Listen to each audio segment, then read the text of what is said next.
The second story is called Raven, and one of the things of walking on Bear Valley, since it's very populated, you hear bits of conversations, and this is one of those conversations. So here's Raven.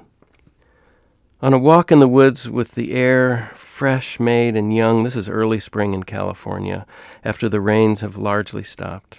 All the dust is gone and the leaves are ardent and new and green.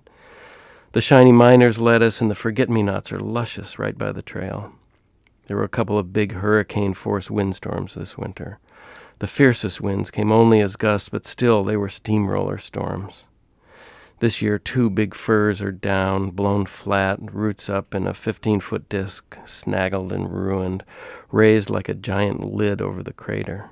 A sudden and significant change. I know from all of my walks here the scene of ruin is truly just the dust jacket on a novel of absorption and rebirth.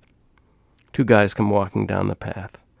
A big blonde dressed sharp for inspection and a skinny guy with Mediterranean color in a stretched and faded t-shirt. The darker guy, with stooped shoulders and head thrust forward on a tilted neck, looks like a blackbird from far off, and the shadow from the bill of his ball cap enhancing the picture. They're getting closer to where I'm sitting on a log bench, and even closer the blackbird look persists.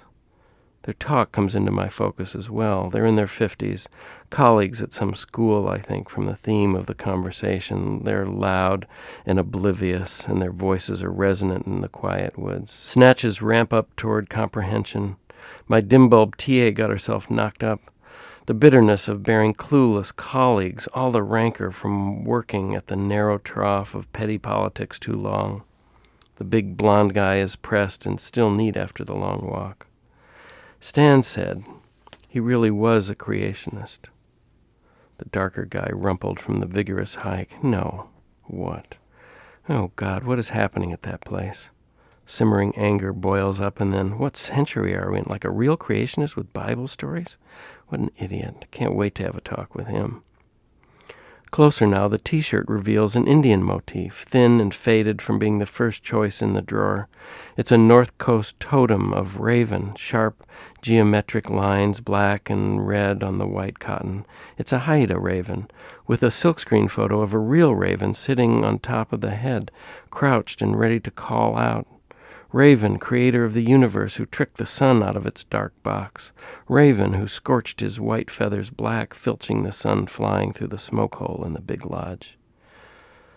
Creation stories are universal. The Asian hierarchy of elephants on turtles, the Greek battle of the Titans and the Olympians, and for us, the Big Bang, the steady state, the string theory of forever, always.